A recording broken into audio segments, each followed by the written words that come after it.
Hello,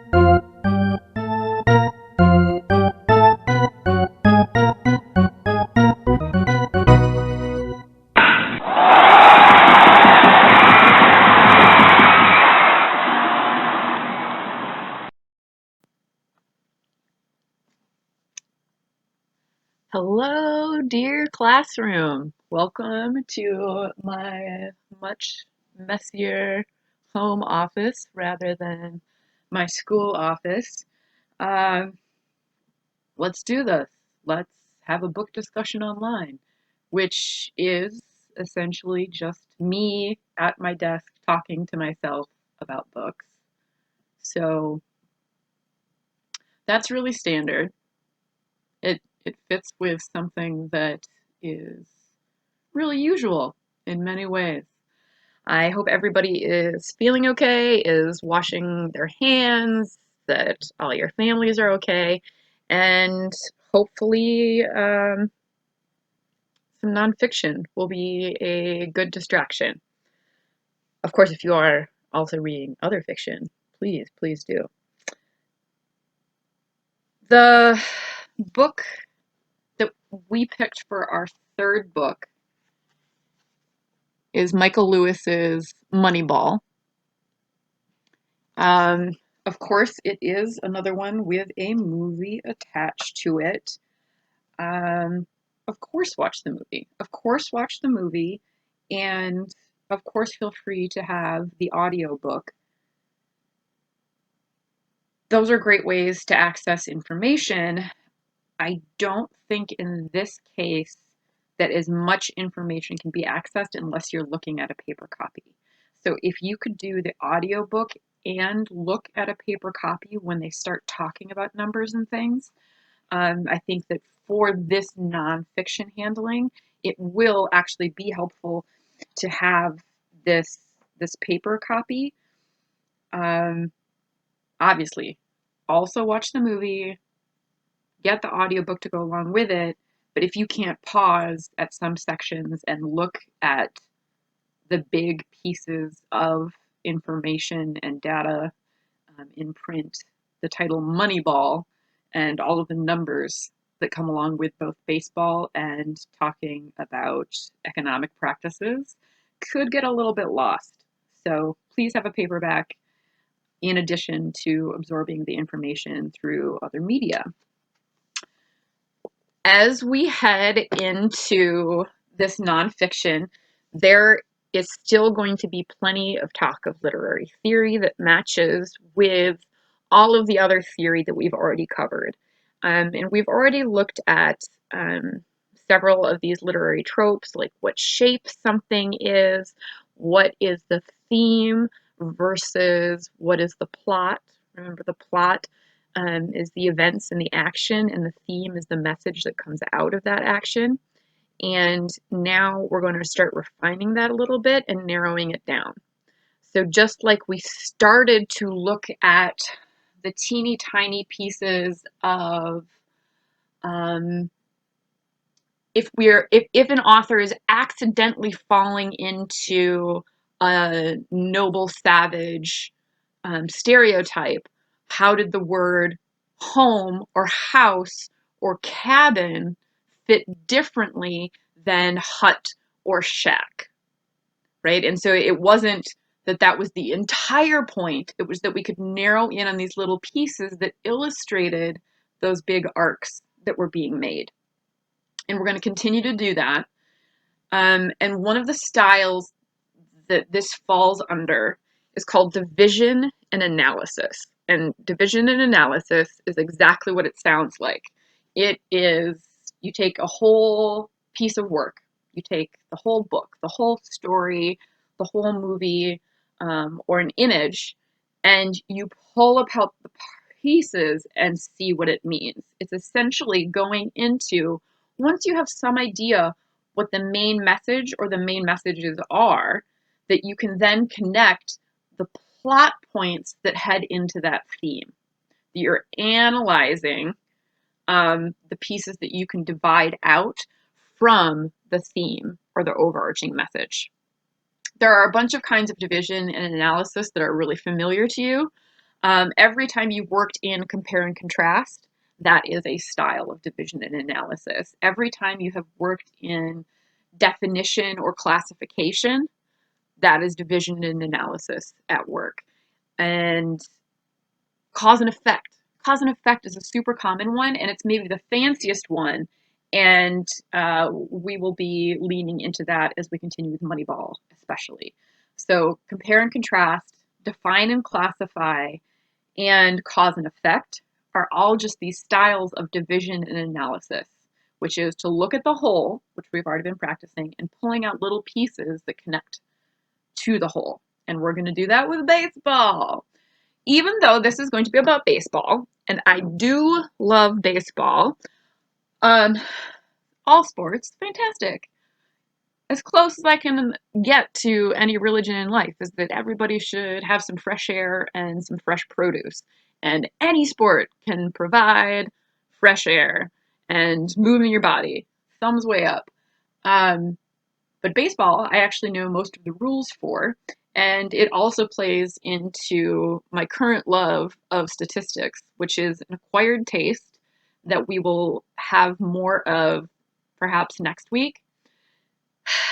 Um, Even though it's tempting to stop and just talk about baseball, maybe, watch baseball, an actual game, maybe just go to a game and have really expensive garlic fries and really expensive, terrible beer in a plastic cup that's horrible for the environment that then you keep in your bathroom as the toothbrushing cup for the next 10 years to make up for the fact that it's really bad for the environment. Even though baseball tends to be fun in and of itself, I think we're going to find that it is still really relative to a lot of the questions that we had been exploring inside of 5 feet apart and not you. What did your section pick? 5 feet apart. Sold. I knew it was another single word title. You can picture the cover, but the words. It's a good thing my job isn't to talk about words all the time. Just like in those books, even though this is ostensibly about baseball, I think that we are going to find that it's still a question of how do we view people. That this question keeps coming back no matter which book we're talking about of the 3 that you selected for this semester. It's still a question of how we view people, right? We have already looked at 5 feet apart.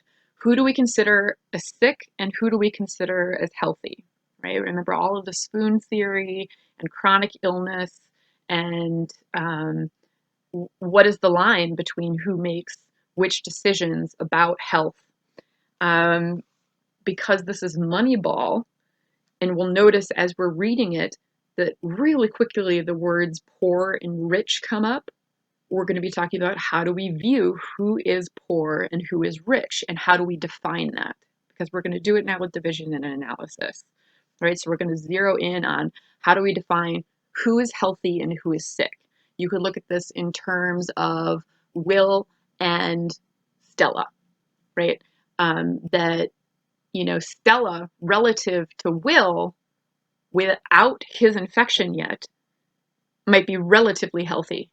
That even though she's getting a lung transplant and has cystic fibrosis, we could still somehow classify who is the sickest among them, or base it not on how they're feeling that day or which infection they have, but on who dies first. And Poe was the least healthy. But either way, we would have to end up defining and looking at and classifying and division and analysing out what that scale of health is. So we're going to do that with things like poor and rich for baseball teams. Remember how we already did that internationally for countries and for individuals, relative poverty and absolute poverty.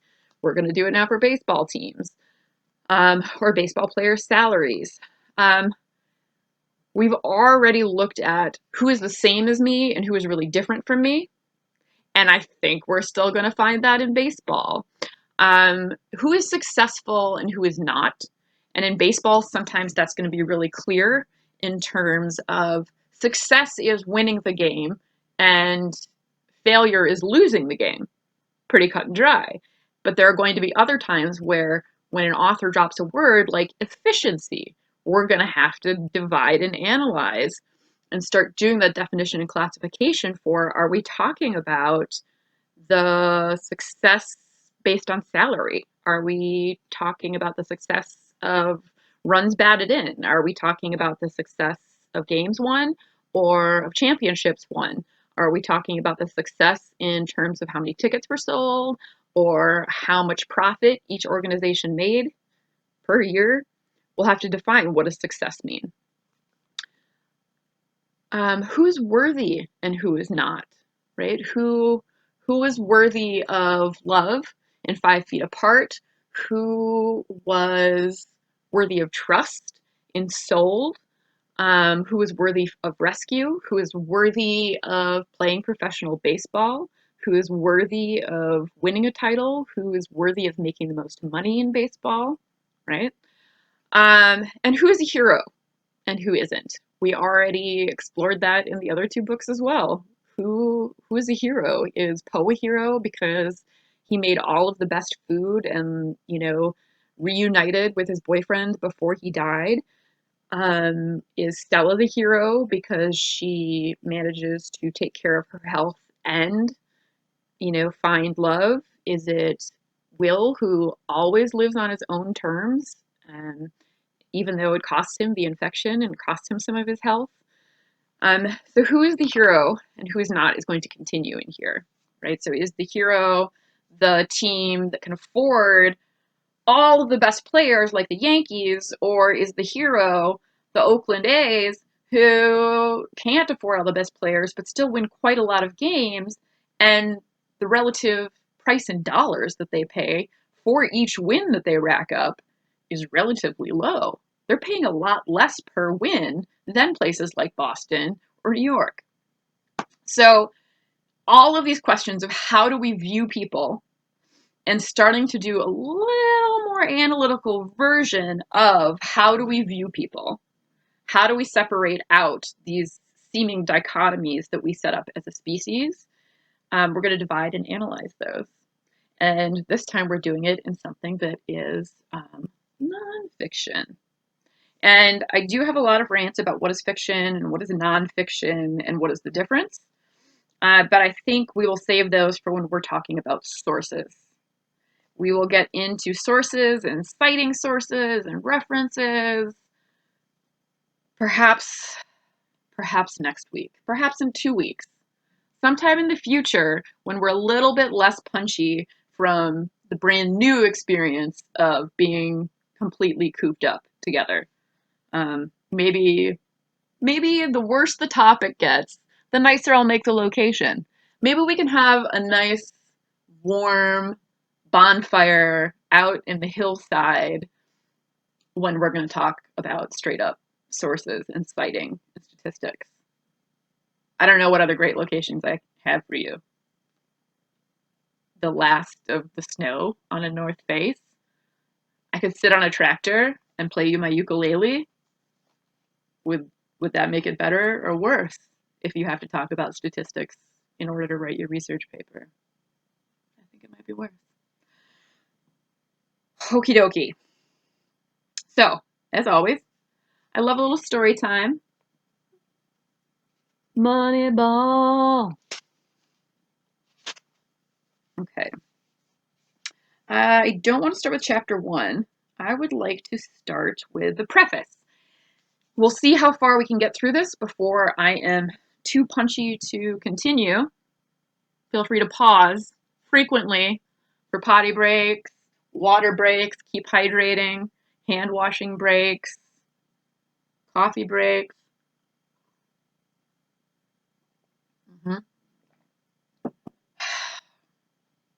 Okay. Baseball story time. The preface of Moneyball. I wrote this book because I fell in love with a story. That's as far as I can make it without giving you a little bit of a writer and reader's rant, which is sometimes artists feel like they're super special for doing the job that they do. And you may remember that I had a rant about the beginning of The Fault in Our Stars. Even though you didn't pick that book, I think I picked up the introduction and read it because the author felt really special the way he talked about writing. I wrote this book because I fell in love with a story. Yeah, that's how writing a story works. That's exactly what every writer does with every story. I mean, I guess sometimes they're assigned, but I mean, this is just being like, hello, I am an author. Yeah, you know. The story concerned a small group of undervalued professional baseball players and executives, many of whom had been rejected as unfit for the big leagues, who had turned themselves into one of the most successful franchises in Major League Baseball. But the idea for the book came well before I had a good reason to write it, before I had a story to fall in love with. It began, really, with an innocent question. How did one of the poorest teams in baseball, the Oakland Athletics, win so many games? So pause, and especially as we head into division and analysis, especially as we tackle definition and exemplification first, notice that there are lots of terms in here that we don't actually have defined for us. It's time to start nitpicking.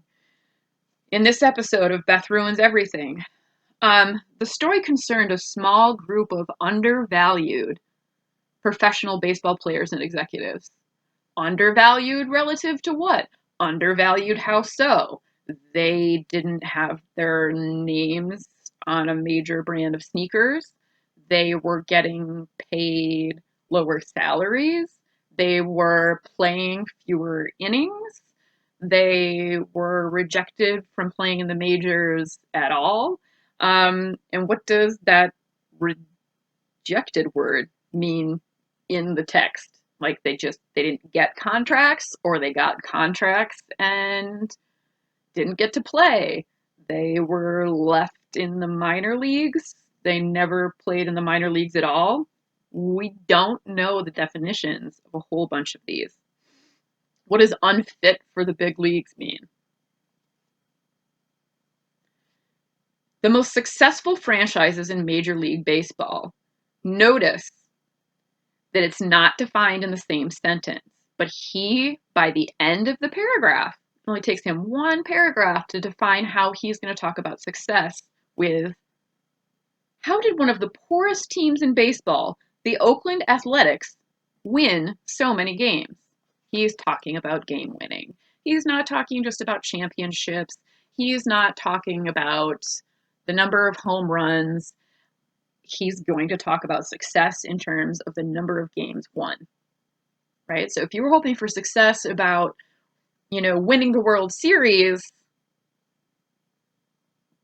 we may not have very much World Series talk in here. It's going to be about winning a number of games. For more than a decade, the people who run professional baseball have argued that the game was ceasing to be an athletic competition and becoming a financial one. Who are the people who run baseball? At least before he said executives, but who is he speaking about running baseball? Is he talking about coaches for each specialty? Right? Is he talking about the people who run baseball being pitching coaches? Is he talking about any of the coaches? Is he talking about owners? Is he talking about scouts? We don't know who he considers to be running baseball currently. Are the players running baseball? We don't know yet. Ceasing to be an athletic competition and becoming a financial one. The gap between rich and poor in baseball is far greater than in any other professional sport and widening rapidly. So what defines a poor baseball team and what defines a rich one? Is it going to be only the extremes that are talked about, the richest baseball team, the Yankees, and really close to the bottom, the A's? Or are we going to get some kind of gradient? Is it everybody who's in the top half is a rich team and everybody who is in the bottom half is a poor team? Is he going to divide it in thirds and there's some like average territory? And, which kind of average are we using? Are we using mean, median, mode? We have no idea the scale that we're talking about yet. And far greater than in any other sport. Does that mean that players are making $10 less and that's far greater? $100 and that's far greater? In our everyday lives, getting paid $100 less would be a big deal. That would be far greater. But for professional players, we don't get a sense of what this far greater is. What is the difference between a poor team and a rich team in the NFL or the NBA? We don't know. Okay. And rapidly. What does rapidly mean? Does that mean that between 1970 and now, that over that 50 years, salaries went up? Commensurate with inflation? What does rapidly mean? Was it in 1 year? Was it in 5 years? We don't know. So I just want us to note that even though we are in this nonfiction category, everything is true, there's still tons of space in here where it is not just a list of information. And neither will your research paper be a list of information. There's still a shape here. The reason to leave some of this vague is not just that he's a horrible writer. He's not. This is to give it shape. Shape is coming out of this story because he is not just listing data points for you. He is telling the story. Right? Buy what I'm selling? Do you see how quickly it went from me asking for a list of information to me saying, don't just list information, tell a story, give the shape, while keeping those true pieces of information in here, which he will do. Not perfectly. Who's perfect? Okay. At the opening of the 2002 season, the richest team, the New York Yankees, had a payroll of $126 million, while the two poorest teams, Oakland A's and the Tampa Bay Devil Rays, had payrolls of less than a third of that, about $40 million. Less than a third of that. So now we're getting a sense of the relativity. So the difference between the poorest teams and the richest teams is that the poorest teams have about a third of the money that the richest teams do. And it's always fun to pick on the Yankees. Does anybody not like to pick on the Yankees? The Yankees are the best team to make fun of because they just buy their success. Also, highlight, $40 million is considered poor. We've entered another definition that's hard to stomach. $40 million. Poor. Very poor. A decade before, the highest payroll team, the New York Mets, had spent $44 million on baseball players, and the lowest payroll team, the Cleveland Indians, a bit more than $8 million. The raw disparities meant that only rich teams could afford the best players. A poor team could only afford the maimed and inept and was almost certain to fail, or so argued the people who ran baseball. Who runs baseball? What does maimed and inept refer to? I assume he's not being literal. I assume he's picking descriptive words to give a shape. And I was inclined to concede the point. The people with the most money often win. But when you look at what actually happened over the past few years, you had to wonder. The bottom of each division was littered with teams. The Rangers, the Orioles, the Dodgers, the Mets. Notice the Brewers, not clumped in there. That had spent huge sums and failed spectacularly. On the other end of the spectrum was Oakland. For the past several years, working with either the lowest or next to lowest payroll in the game, the Oakland A's had won more regular season games than any other team except the Atlanta Braves. They'd been to the playoffs 3 years in a row, and in the previous two, taken the richest team in baseball, the Yankees, to within a few outs of elimination. How on earth have they done that? The Yankees, after all, are the most egregious example of financial determinism. The Yankees understood that New York understood there was no shame in buying success, and maybe because of their lack of shame, They did what they did better than anyone in the business. Again, feel free to mock the Yankees. They do buy all their wins. But here we have unfolding the story, this shape, right? This curve that's indicating to us the richest teams have all the best players, and then this outlying fact of, except the Oakland A's, at least at the time, were one of the poorest teams, and they still could beat the Yankees and win the most number of games, even if they weren't winning the World Series, like my beloved Giants did right after I left San Francisco. Garlic fries at a baseball game, it's good. As early as 1999, Major League Baseball Commissioner Alan Bud Selig had taken to calling the Oakland A's success an aberration, but that was less an explanation than an excuse not to grapple with the question, how did they do it? What was their secret? How did the second poorest team in baseball, opposing ever greater mountains of cash, stand even the faintest chance of success, much less the ability to win more regular season games than all but one of the other 29 teams? P.S. We just now got the number 29 teams. Kind of a critical piece of information. If this whole thing is going to be about comparing data, we now know the total number of the sample size of teams, 29. For that matter, what was it about baseball's success that resisted so many rich men's attempts to buy it? And again, he's not talking about winning the World Series. Success for him is the number of games won. So if you want to redefine it, look how quickly you could change the entire premise of this book by redefining what success means. If success is winning World Series, the Oakland A's are not actually doing amazing relative to their financial base. One tiny definition can flip an entire premise that quickly. These were the questions that first interested me that this book seeks to answer. That answer begins with an obvious point. In professional baseball, it still matters less how much money you have than how well you spend it. Alert! Alert! Sirens! Do you think that among all these little plot points scattered in here, all of these obnoxious interruptions for me to ask you questions, do you think we just plowed directly into a thesis statement? We did. Bless you to my yellow lab who just sneezed off camera, right?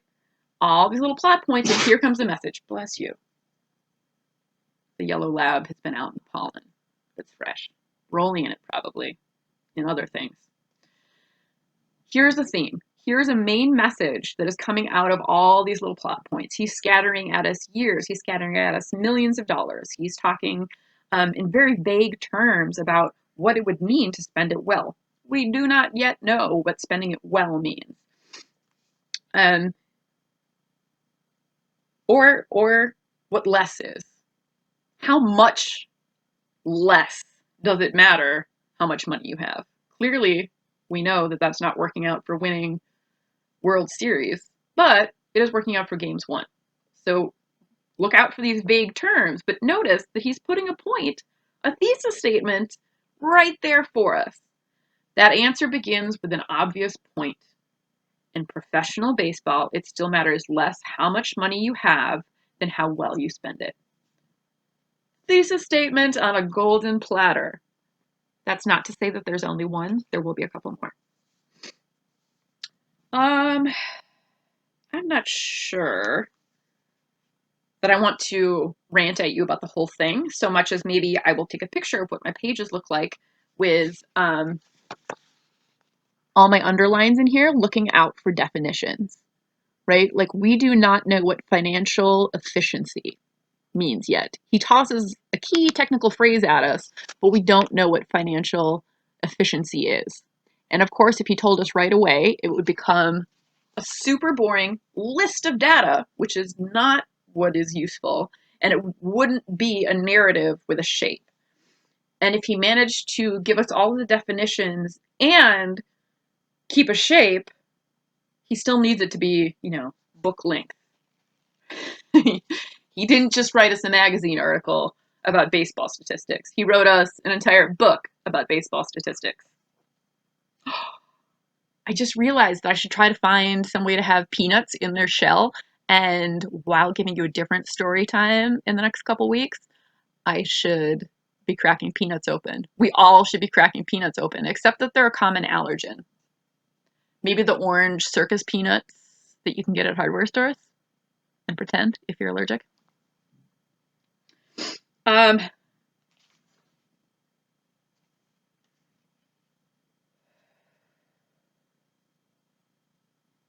okay. Okay.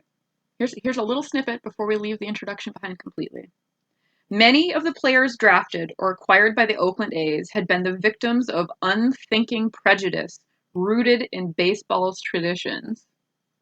I look forward to seeing what defines unthinking prejudice in his mind for baseball. The research and development department in the Oakland front office liberated them from this prejudice and allowed them to demonstrate their true worth. I can't wait to find out what the true worth is of these human beings who play baseball. A baseball team, of all things, was at the center of a story about the possibilities and the limits of reason in human affairs. Baseball, of all things, was an example of how unscientific culture responds or fails to respond to the scientific method. That's a little bit hefty. He's asserting both that it's unusual that baseball, of all things, would demonstrate this, which I think is a little bit silly. Anybody who knows any of the major sports, certainly baseball, knows that statistics and data play a huge role, right? That you can look at the grid about a game and basically narrate the story of what happened in the game. And of course, you'll be missing like the highlights in the gag reel, but the data is hugely important in baseball and always has been, right? We know that batting average is something that gets tossed around super easily. We won't go into it today, but do notice that, he's asserting that, like, oh my, baseball could be involved in this? It's not that surprising. Also, he is alleging that the scientific method is going to come into play here. So we are invited to look for scientific method and the failures of scientific method as part of his introduction. The author has given us permission and a request to say, look at the scientific method in baseball, especially in the Oakland A's. So we're going to take that invitation and both give him the thumbs up with how it matches his theme and nitpick where scientific method is clearly falling through, because you're getting ready to write research, which means that you'll have to know the bare bones of the scientific method as well now as you did in middle school science classes.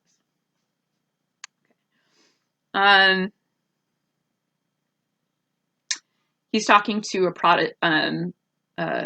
not prodigy, not prodigal, mentee. I think there's a P word that I'm not thinking of that means mentee.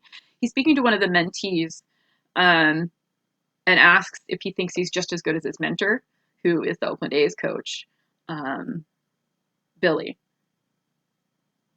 He just laughed at me. The question was no question that Billy was the best in the game.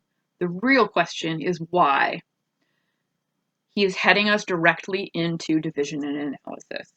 He is openly asking the question why. And the style of division and analysis that goes with this is cause and effect, which, as I mentioned, is the fanciest possible version of division and analysis. So after we go through some of this looking for definitions and picking out plot points for themes, we're going to get to cause and effect.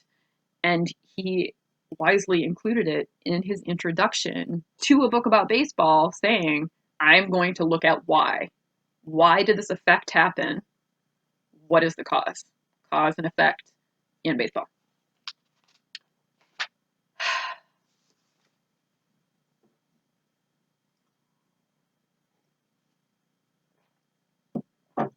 Okay. Chapter 1. The curse of talent. What do you think the curses of talent are? I just thought of a bunch and I hope you shouted them, because I can't feed you all of the answers. What are the curses of talent? What would be overlooked in favor of looking at talent? Always check the title for part of the theme. And there it is. He's tossing at us part of the theme. What are the curses of talent? What do you miss when you're looking at talent? Whom the gods wish to destroy, they first call promising. Cyril Connolly, Enemies of Promise. Where else have we seen this? Where else have we seen someone called promising and what happened as a result of focusing on the promise instead of on the consequences? Right? I think we could look at the dad character in Soul, the stepdad, who he was there because it was necessary for the protection of the household to function. That they needed a dad character. But what happened when they invested in that promise? What was the outcome? Or the promise of all of those trials that Will's mom keeps signing him up for, or the promise that Stella saw in Will, right? So notice, this isn't just baseball. What is the curse of talent, and what happens if you focus solely on the promise of something? Okay. The first thing they always did was run you. When the big league scouts road tested a group of elite amateur prospects, foot speed was the first item they checked off their list. The scouts actually carried around checklists. Tools is what they called the talents they were checking for in a kid. There were 5 tools: the ability to run, throw, field, hit, and hit with power. A guy who could run had wheels. A guy with a strong arm had a hose. Scouts spoke the language of auto mechanics. You could be forgiven if you listened to them for thinking that they were discussing sports cars and not young men. That is a brilliant paragraph of definitions, right? You know now what the scouts are talking about when they say somebody has wheels. They defined it for you. They defined what the tools are for you. Chock-a-block full of wheels. This also brings up what is going to be another major theme in here, which is the scouts spoke the language of auto mechanics. You could be forgiven if you listened to them for thinking that they were discussing sports cars and not young men. Often, objectification is used as a term that applies to situations exactly like the burqa versus the bikini. When we were looking at objectification across cultures and saying that it could be just as problematic to expect people to wear bikinis as to expect to wear people to wear burqas, was objectification, right? Is looking at someone in a bikini and saying, oh my God, they're so hot, they're so beautiful, here's what I see on the surface of this object.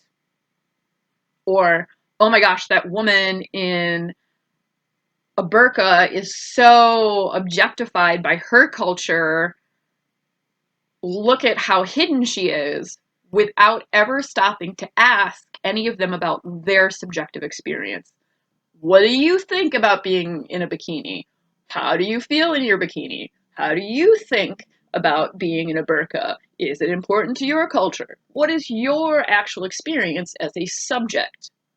So objectification is this experience of turning somebody, I guess you can go with animals and things too, but usually a human, looking at them as an object and what an external person sees on the surface, as opposed to figuring out what their subjective experience is.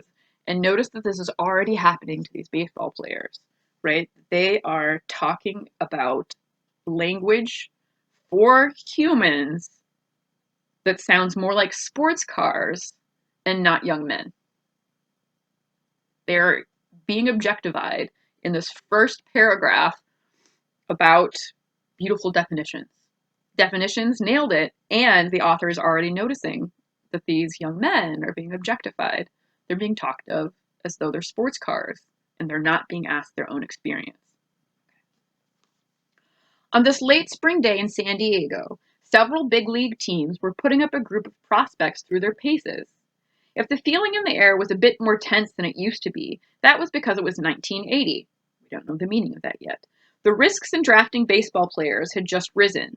A few years earlier, professional baseball players had been granted free agency by a court of law, and after about 2 seconds of foot shuffling, baseball owners put prices on players that defied the old commonsensical notions of what a baseball player could be paid.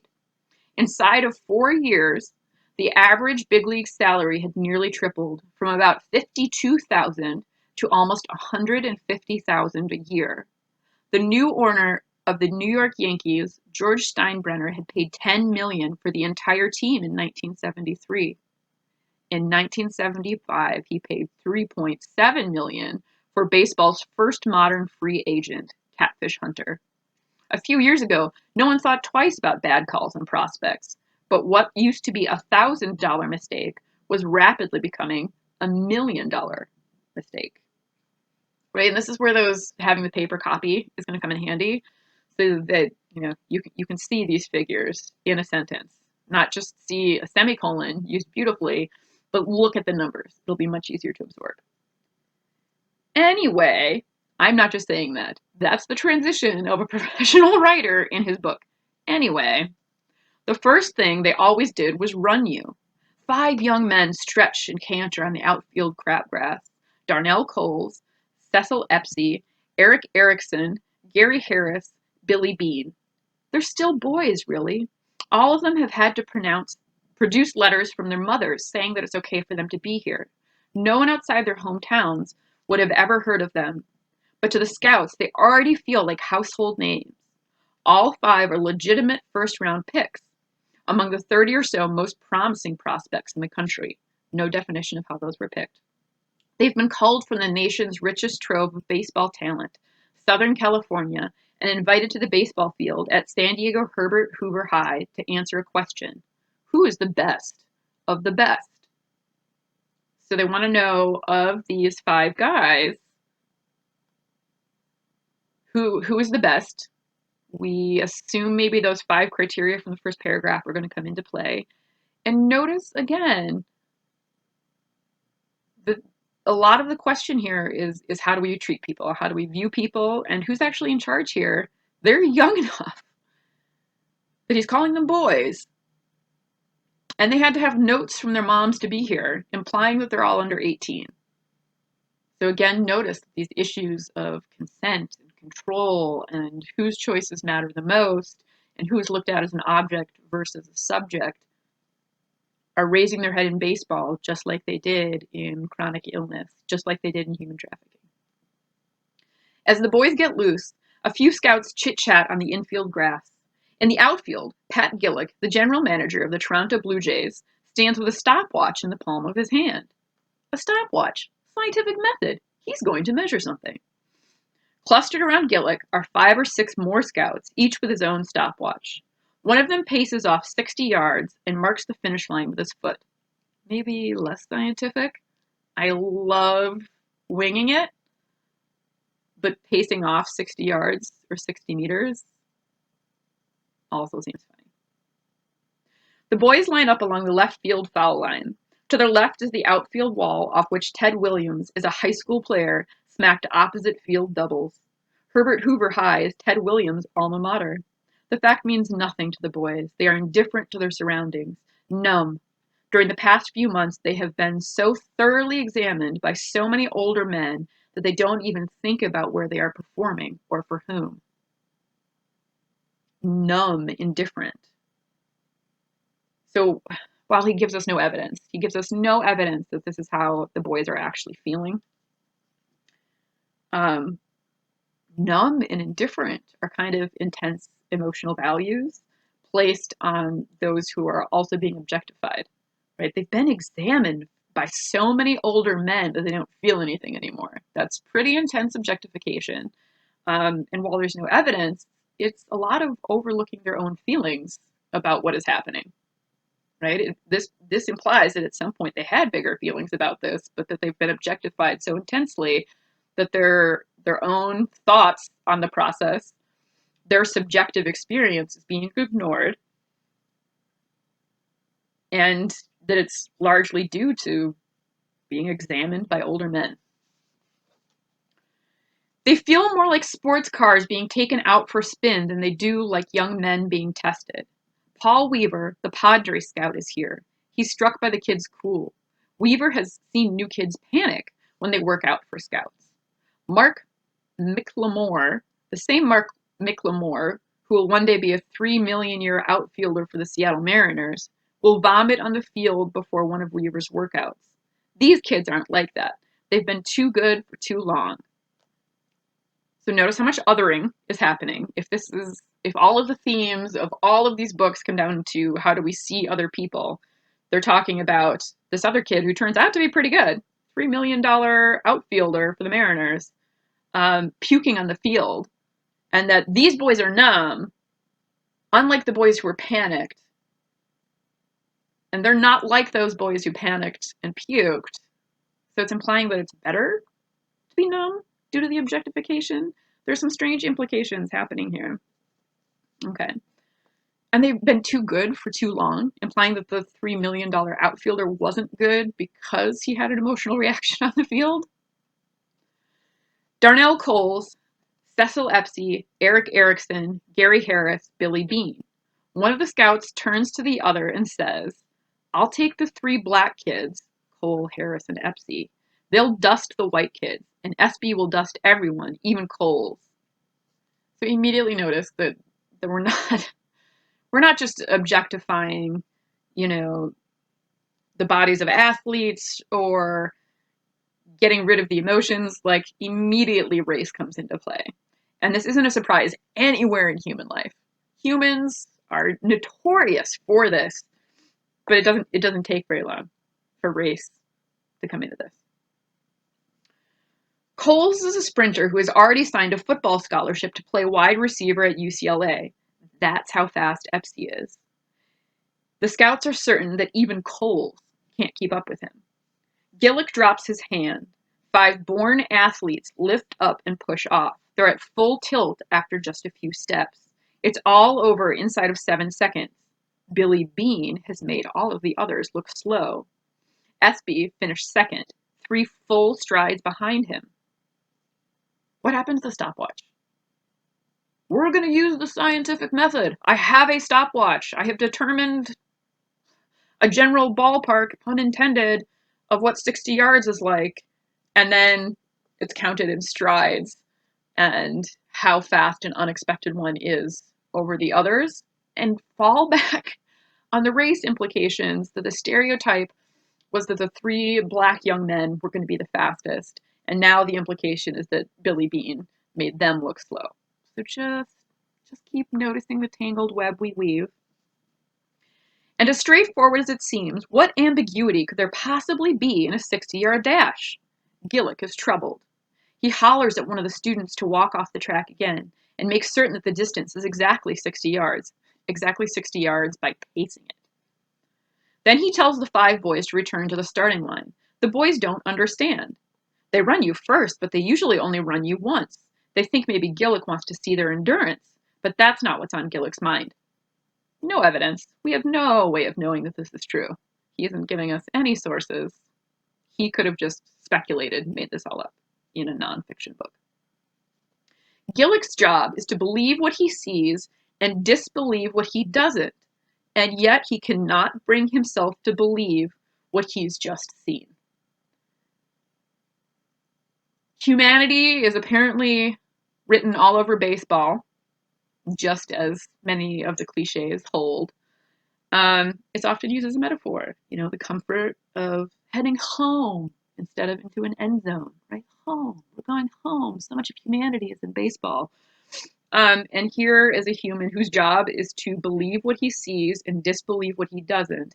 And he can't bring himself to believe the stopwatch, the supposed 60 yards, and what he just saw, right? So this is him calling out that fact that baseball had problems not using scientific methods, and that they needed to lean more into that. And guess which team, who doesn't have very much money, does that better than some of the other teams? Spoiler. Just for starters, he doesn't believe that Billy Bean outran Cecil Espy and Darnell Coles, fair and square. Nor does he believe the time on a stopwatch. It reads 6.4 seconds. You'd expect that from a sprinter, not a big kid like this one. We don't get any definition of how big Billy Beane is. We don't get a definition of what an average time for a sprinter is at 60 yards. But at least we're back to the stopwatch, even though it's in the context of him not believing it. Not quite understanding why they're being asked to do it, the boys walk back to the starting line and run their race all over again. Nothing important changes. Billy just flat out smoked them all, says Paul Weaver.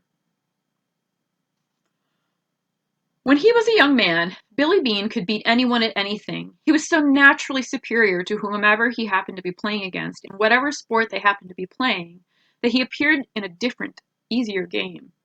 By the time he was a sophomore in high school, Billy was the quarterback on the football team and the high scorer on the basketball team. He found talents in himself almost before his body was ready to exploit them. He could dunk a basketball before his hands were big enough to palm it. Notice that we're talking about exploiting his body. Right? Still happens in baseball. It's not just for the book sold. And notice again that actually he's not giving us any evidence. I guess a little. I guess we could Google without being offered the sources by the author to find out what Billy Beane's scores were in high school relative to his hand size before he could palm a basketball. And somebody who's promoting the scientific method just said that he was born with it.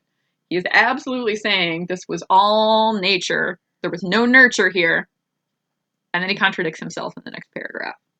So notice there are flaws, even for somebody who's like, science, math, and then it's like, in this paragraph, I believe it to be all nature. In the next paragraph, I will find it to be all nurture. Billy's father, no athlete himself, had taught his son baseball from manuals. A career naval officer, he'd spend 9 months at end on sea. When he was home in the family's naval housing, he was intent on teaching his son something. He taught him how to pitch. Pitching was something you could study and learn. Whatever the season, he'd take his son and his dog-eared baseball books to empty Little League diamonds. These sessions weren't simple fun. Billy's father was a perfectionist. He ran their pitching drills with military efficiency and boot camp intensity. So it's a little bit of a stereotype of military life. And notice that it's not just fun time, that he's immediately noting that, especially for Billy Beane, his emotions were mostly ignored. And Billy still felt lucky. He knew that he wanted to play catch every day and that every day his father would play catch with him. But it's not simple fun. It's been highlighted that this is not just fun, that he's being drilled. His subjective experience isn't as important as the objective. By the time Billy was 14, he was 6 inches taller than his father and doing things that his father's book failed to describe. As a freshman in high school, he was brought up by his coach over the angry objections of the older players to pitch the last varsity game of the season. He threw a shutout with 10 strikeouts and went 2 for 4 at the plate. As a 15-year-old sophomore, he hit over 500 in one of the toughest high school baseball leagues in the country. By his junior year, he was 6'4", 180 pounds, and still growing, and his high school diamond was infested with major league scouts who watched him hit over 500 again. So here comes some stats. Right? It is useful to have this paperback so you can look at the numbers that I just rattled off, including how it is that we write out that someone's batting average is 500. It's 0.500, which implies that half the time he gets a base hit, at least a base hit. In the first big game after Billy had come to the scouts' attention, Billy pitched a 2-hitter, stole 4 bases, and hit 3 triples. That means he got to third base 3 times just from his own hit. His own at-bat got him to third base. 22 years later, the triples would remain a California schoolboy record, but it was the way he'd hit them that stuck in the mind. The ballpark that day had no fences. It was just an endless hot tundra in the San Diego suburbs. After Billy hit the first triple over the heads of the opposing outfielders, the outfielders played him deeper. Then he hit over their heads a second time, and the outfielders moved back again and played him roughly where the parking lot would have been outside a big league stadium. Whereupon, Billy hit it over their heads a third time. The crowd had actually laughed the last time he'd done it. That's how it was when Billy began playing anything, but especially when he played baseball. Blink and you might miss something you'd never see again. He encouraged strong feelings in older men who were paid to imagine what kind of pro ball player a young man might become. The boy had a body you could dream on. Ramrod straight and lean, but not so lean you couldn't imagine him filling out. And that face, beneath an unruly mop of dark brown hair, the boy had the sharp features the scouts loved. Some of the scouts still believed they could tell by the structure of a young man's face not only his character, but his future in pro ball. They had a phrase they used, the good face. Billy had the good face. How do you feel about that paragraph? I feel super uncomfortable. How's that for objectification? He encouraged strong feelings in older men who were paid to imagine. The boy had a body you could dream on. Ramrod straight and lean, but not so lean you couldn't imagine him filling out. And that face. I mean, that's basically a pinup description. Talking about a young man without knowing any of his subjective experience. We do not yet have any of his subjective experience except that it wasn't pure fun when he was getting drilled by his father. I regret the phrasing. I hear it now. I'm just going to move on. Billy's coach, Sam Blalock, didn't know what to make of the scouts. I've got this first round draft pick, he says, and 15 and 20 scouts showing up every time we scrimmage. And I didn't know what to do. I'd never played pro ball. 20 years later, Sam Blalock would be selected by his peers as the best high school baseball coach in the country. His teams at Rancho Bernardino High School in San Diego would produce so many big league prospects that the school would come to be known in baseball circles as the factory. But back in '79, Blalock was only a few years into his job, and he was still in awe of Major League Baseball and its many representatives who turned up at his practices. Each and every one of them, it seemed, wanted to get to know Billy Beane personally. It got so that Billy Beane would run from practice straight to a friend's house to avoid their incessant phone calls to his home. So there's another little bit of Billy's actual experience in all of this, is that he is running from practice to a friend's house to avoid the scouts. And why is the coach letting it continue? Because he's in awe of the sparkling, big, fancy people who are new to him. Sound familiar? With the scouts, Billy was cool. With his coaches, Billy was cool. The only one who ever got to Billy where he lived was an English teacher who yanked him out of class one day and told him he was too bright to get by in his athletic gifts and his charm. For her, Billy wanted to be better than he was. For the scouts, well, the scouts he could take or leave. I love that a writer, of course, calls out like a hero of the English teacher. Let me know if you'd like me to pull you aside and say, you can do better. Use that brain between your ears. I'm happy to provide that service. What Sam Blalock now thinks he should have done is to herd the scouts into a corner and tell them to just sit there until such a time as they were called upon. What he did instead was trot his star out for inspection. They'd ask to see Billy run. Sam would have Billy run sprints for them. They'd ask to see Billy throw, and Billy would proceed to the outfield and fire rockets to Sam at the plate. They'd want to see Billy hit, and Sam would throw batting practice with no one there but Billy and the scouts. Me throwing, Billy hitting, and 20 big league scouts in the outfield shagging flies, recalls Blalock. Each time the scouts saw Billy, they saw only what they wanted to see, a future big league star. So back to the title of the chapter. What is the curse of promise? Right? What is Billy experiencing because he's so promising as an athlete? And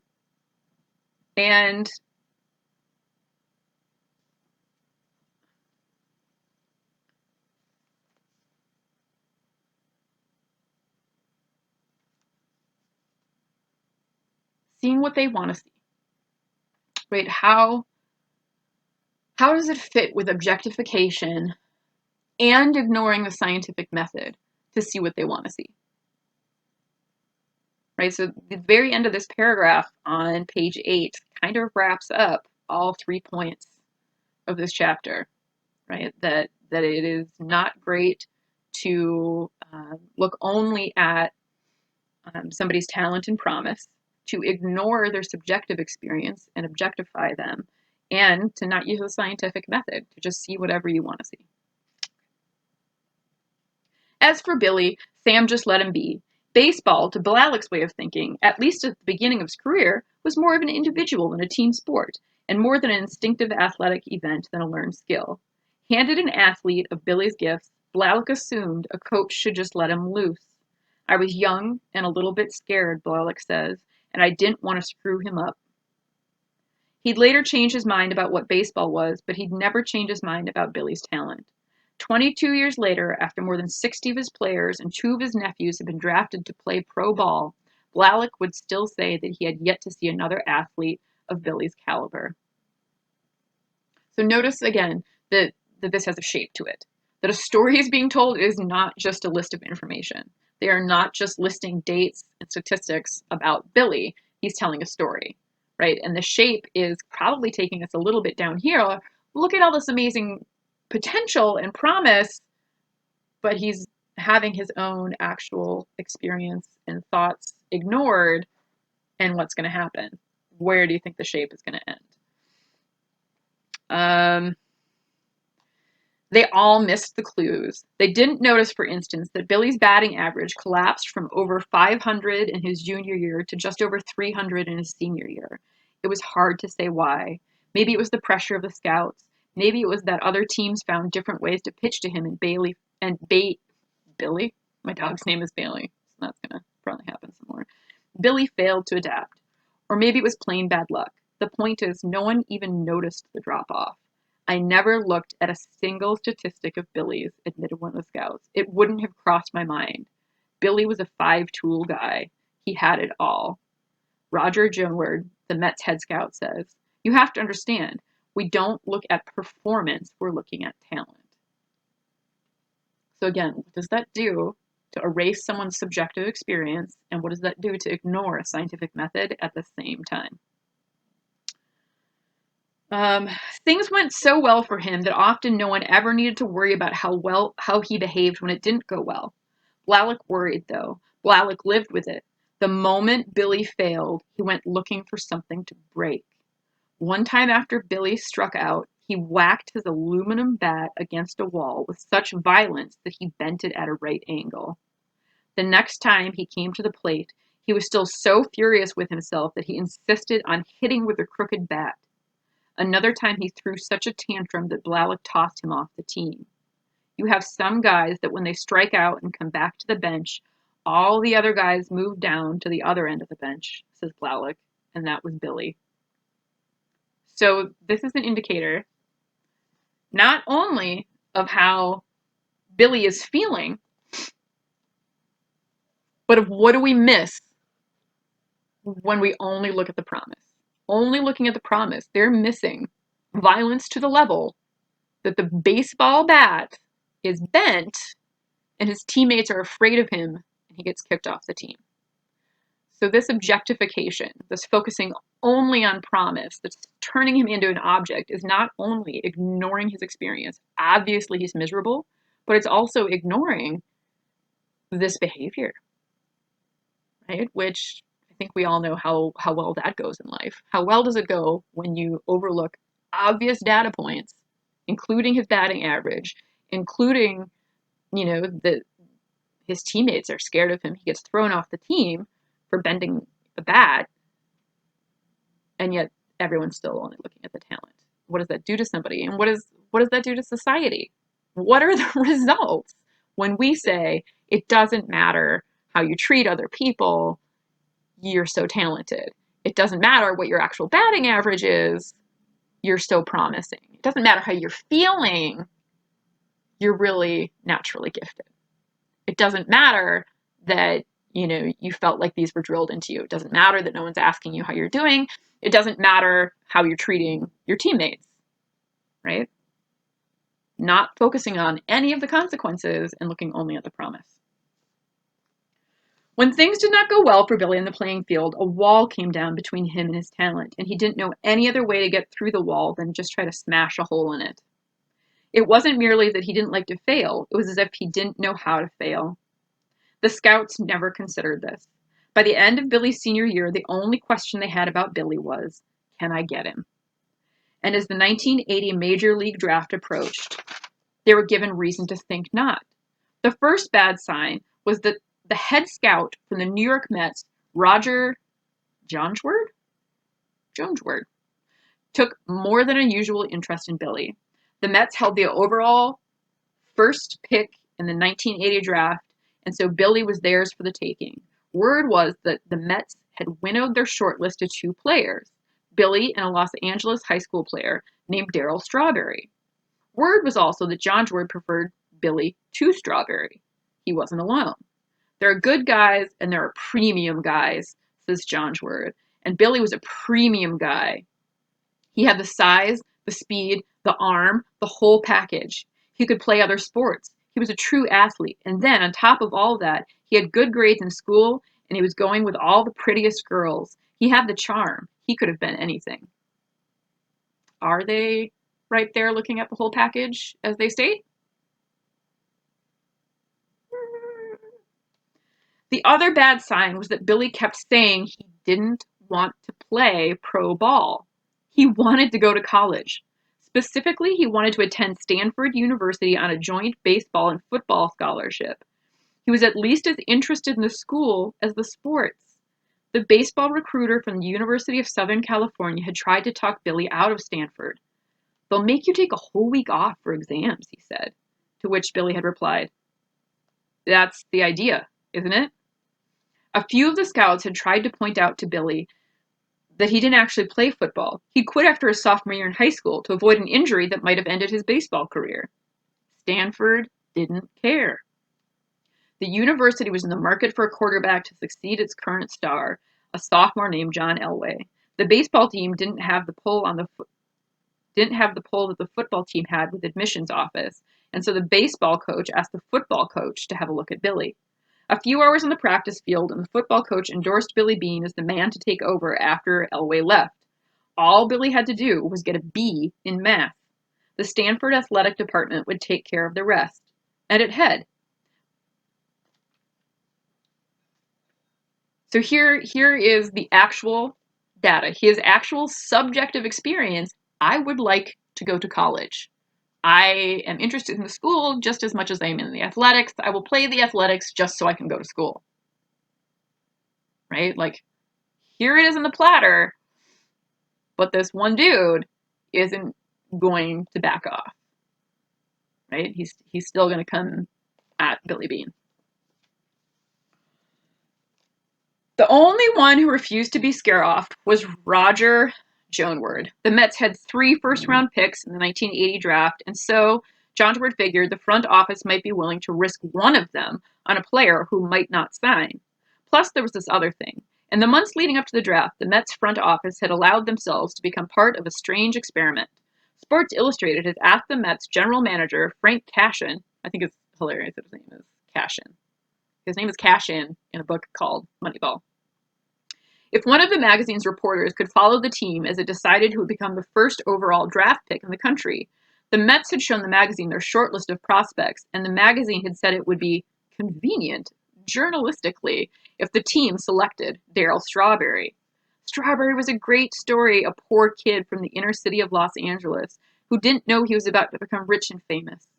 Jonesword, who preferred Billy to Strawberry, argued against the magazine becoming involved at all because, as he put it later, we could be creating a monster. It could cost us a lot of money. But the club overruled him. The Mets front office felt that the benefits of the national publicity outweighed the costs of raising Darryl Strawberry's expectations, or even of picking the wrong guy. The Mets took Strawberry with the first pick and paid him a then fantastic signing bonus of $210,000. The Blue Jays took Gary Harris.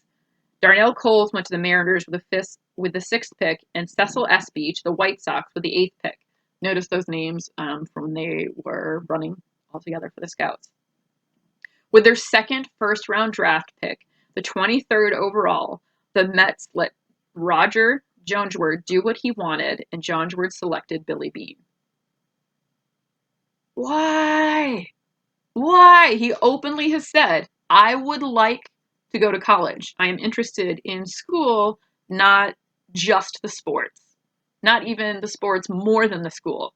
Mostly the school with sports frosting on top of the school cake. Jonesward had seen kids say they were going to college only to change their minds the minute the money hit the table. Oh, that's why. But in the weeks following the draft, he had laid $100,000 in front of Billy's parents and had done nothing to improve the tone of the discussion. Why not? Why wouldn't putting $100,000 on the table to a kid who doesn't want to play pro ball yet not help the tone of the conversation? Why would that not help the tone of the conversation? So weird. He began to worry that Billy was serious. Like, now he's concerned that Billy's serious after it's been very, very clear. To the chagrin of Billy's mother, who was intent on her son going to Stanford, Jonesward planted himself in the Bean household. That didn't work either. I wasn't getting the vibes I would like, Jonesward now says, and so I took Billy to see the big club. How many hints does this guy need to actually look at not just Billy's subjective experience, but the evidence? He has plenty of evidence and data in front of him, and he's still forging ahead. Do we remember any other stories where somebody clearly was not taking the hint? It was 1980. The Bean family was military middle class. Billy had hardly been outside of San Diego, much less to New York City. To him, the New York Mets were not so much a baseball team as a remote idea. But that summer, when the Mets came to San Diego to play the Padres, Jonesward escorted Billy to the visitors' clubhouse. There, Billy found waiting for him a Mets uniform with his name on the back and a receiving party of players. Lee Mazzilli, Mookie Wilson, Wally Backman. The players knew who he was. They came up to him and joked about how they needed him to hurry up and get his ass to the big leagues. Even the Mets manager, Joe Torre, took an interest. I think that's what turned Billy, says Jonesward. He met the big league team and he thought, I can play with these guys. It was such a sacred space, says Billy, and it was closed off to so many people, and I was inside. It became real. So this is kind of a high pressure courting relationship. What does this signal to us in any courting relationship when the pressure is laid on this thick? The decision was Billy's to make. A year or so earlier, Billy's father had sat him down at a table and challenged him to arm wrestle. The gesture struck Billy as strange, unlike his father. His father was intense but never physically aggressive. Father and son wrestled. Billy won. Afterward, his father told Billy that if he was man enough to beat his father in arm wrestling, he was man enough to make his own decisions in life. The offer from the Mets was Billy's first big life decision. Billy told Roger Johnward he'd sign. So there's some pretty hefty use of masculine stereotypes, right? The stereotype that you are only capable of making decisions about your own body being objectified if your body can beat my body in this stereotype. So his feelings are routinely ignored.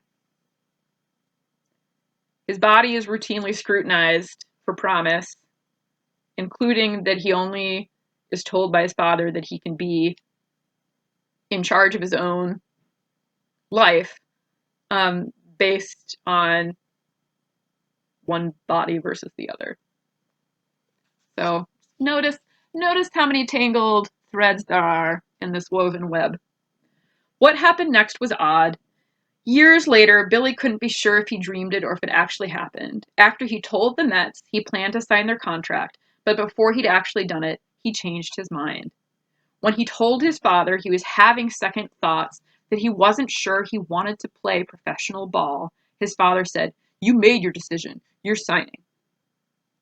So again, with the masculine stereotypes, right? And he puts Billy through this objectified ritual to decide if he's in charge, and then also you're not really in charge. You tell me you're having second thoughts, and like, Nope, don't want to hear anymore. We arm wrestled and you won, but I'm still the king of the mountain. So many strange factors coming into play. And by strange, I mean extremely human.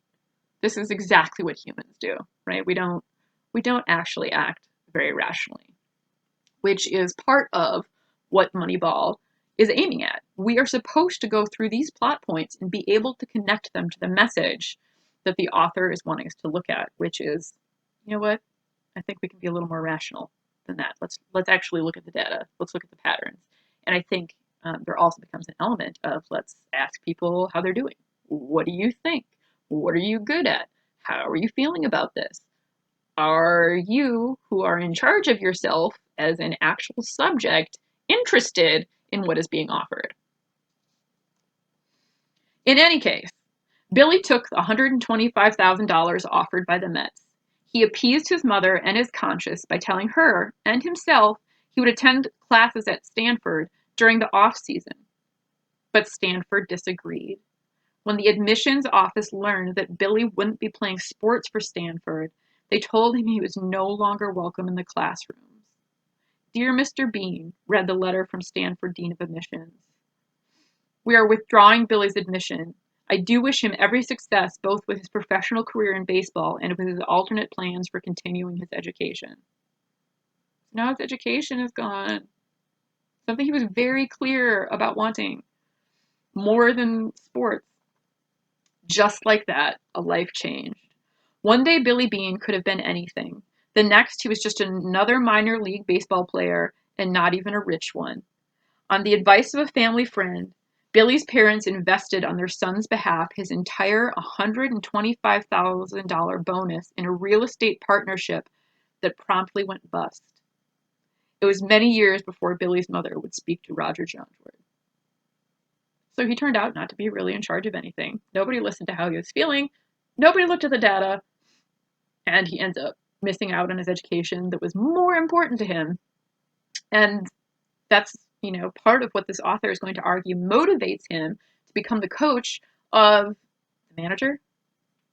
I actually need to go brush up on my baseball terminology. That's why he becomes the manager who wants to look at what are people actually good at, what is the data actually saying, what is the evidence, and who's actually in charge here. Right? So as we continue to go through this, look out for those themes, right? What happens if you focus only on what you want to see? Who's actually in control? Who's being objectified without looking at the subjective experience? What happens if you ignore evidence, data, and the scientific method? And what happens if you allow stereotypes and behaviors based on their role, right? What if we let a father figure say to us, even though you beat me at arm wrestling, I'm still the boss of you, right? What happens if we let that stereotype persist because he's the dad? What if we let the stereotype of a super athletic kid being naturally gifted take more importance in that stereotype because it would benefit a team of professional baseball players than if we challenge that stereotype and say, you know what, the data and his own thoughts and feelings actually disagree with that. So we are going to keep looking at that through the next week.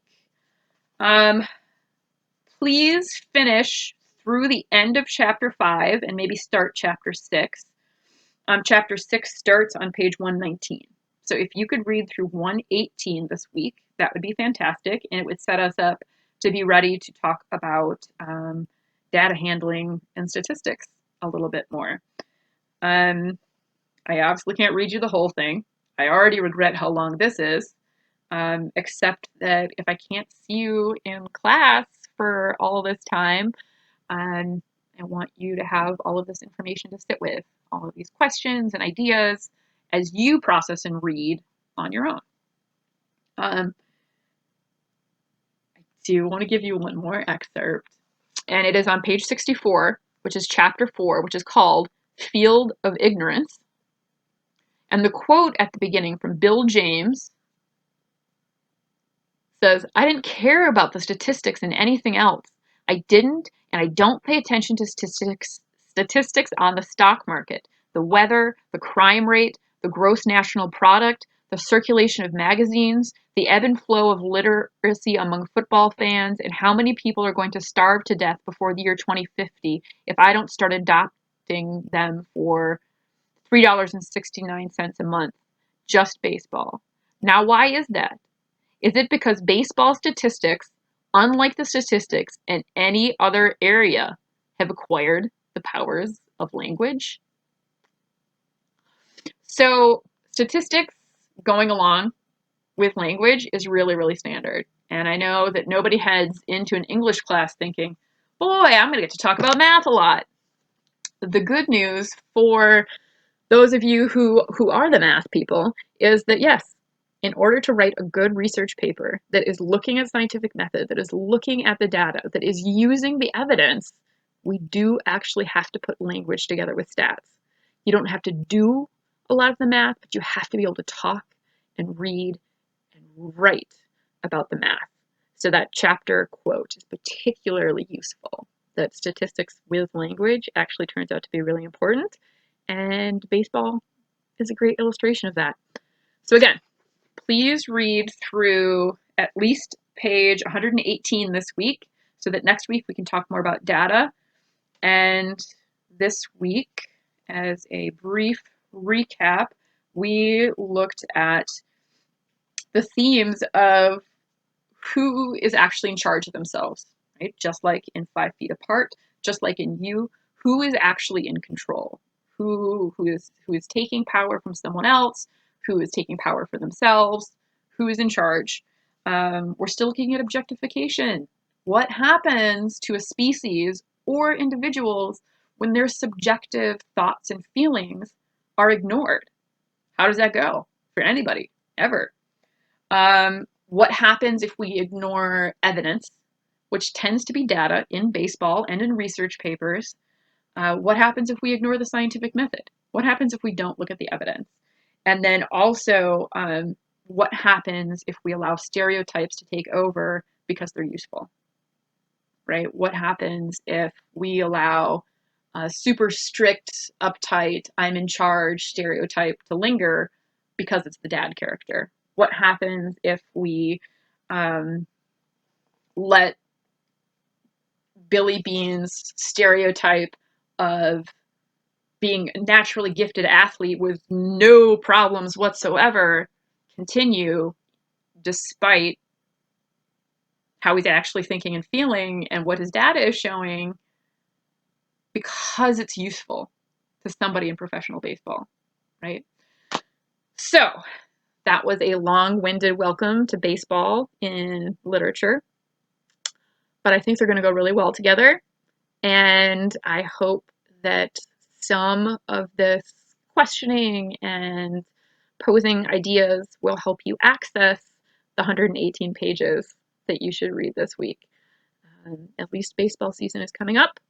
Everybody go get yourself some real or candy shaped peanuts, and I will try to find a more beautiful location to entice you to the decreasing interest level of the information.